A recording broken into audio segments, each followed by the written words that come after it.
Mars 2030. L'homme a toujours rêvé d'aller sur Mars. Pourquoi?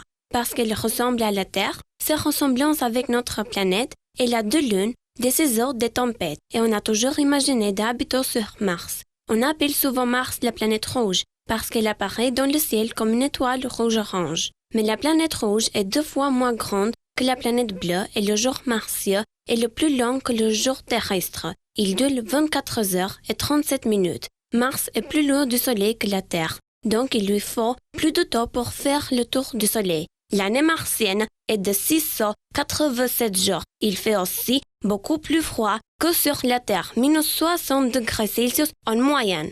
La planète ressemble à un grand désert parce que l'on n'est pas à la surface mais dans le sol, sous forme de glace. Une question des scientifiques. Il y a peut-être eu un jour un océan sur Mars, mais pourquoi il n'y a pas plus d'eau?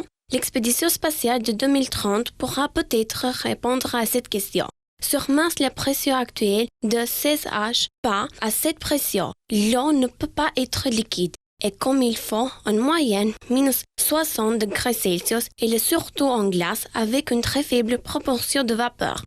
Les cyanobactéries transforment le dioxyde de carbone en oxygène et pourraient donc permettre aux humains de respirer librement sur la planète rouge. Les scientifiques ont trouvé la solution pour que les humains puissent respirer sur Mars. L'atmosphère de la planète rouge est composée à 96% de dioxyde de carbone. La NASA a pour objectif d'envoyer des astronautes sur Mars d'ici la fin des années 2030 ou le début des années 2040. Envoyer et maintenir en vie des humains sur Mars pose de vrais défis logistiques et biologiques. En 2023, selon un journal de la presse, les 4 premiers hommes et femmes poseront le pied sur Mars où la température moyenne est de 55°C en dessous de zéro. Les astronautes installeront la colonie et mèneront des recherches scientifiques sur d'éventuelles traces de vie. Leur oxygène sera produit à partir de l'eau présente sous forme de glace dans le sous-sol.